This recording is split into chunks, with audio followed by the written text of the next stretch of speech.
Hello students, this video lecture is for class 5th, subject social science, lesson 2nd and part 1st. In the last video we have completed the question answers of the first lesson. So now let's start our new chapter. So let's read it first.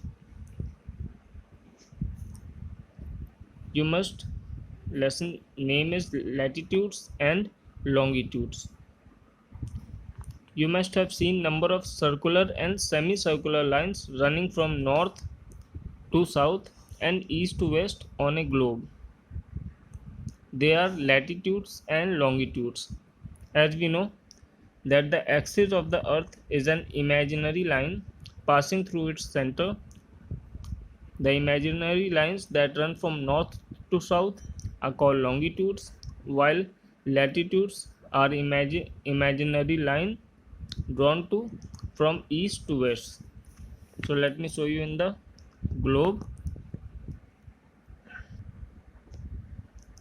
Assume it as a globe, and this is north of the world and down here is the south of the world, or you can say south pole and north pole.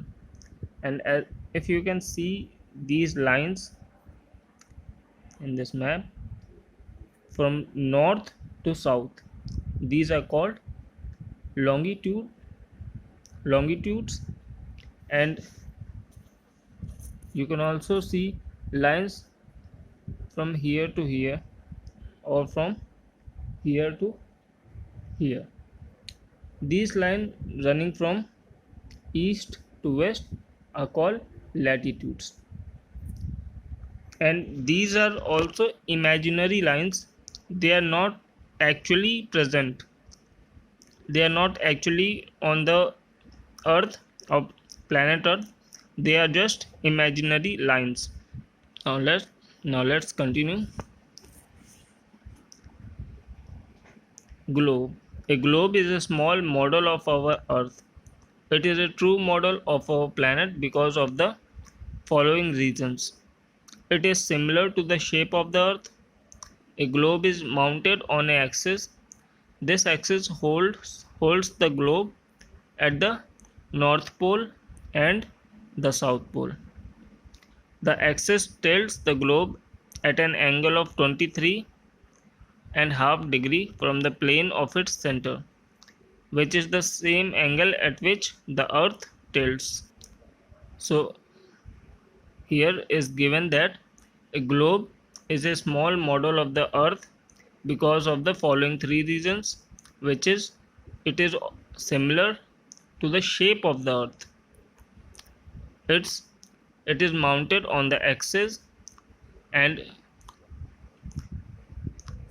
holds the globe at north and south pole, and also that axis is tilted to a 23.5 degree from the plane of its center. And actually our planet earth is also tilted to 23.5 degree from its axis. Now let's read maps.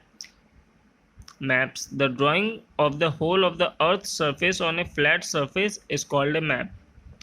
Maps may represent a small area, a country, a continent, or the entire world.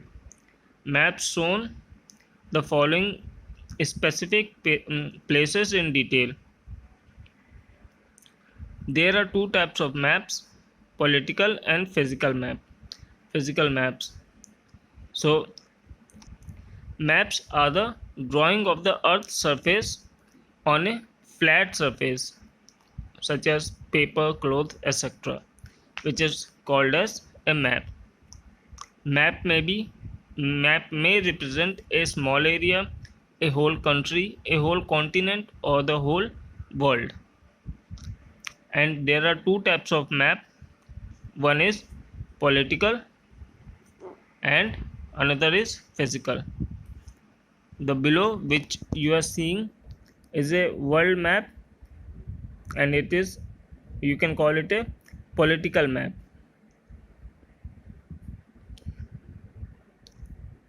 So this is enough for today's video, and in the next video we will be continuing.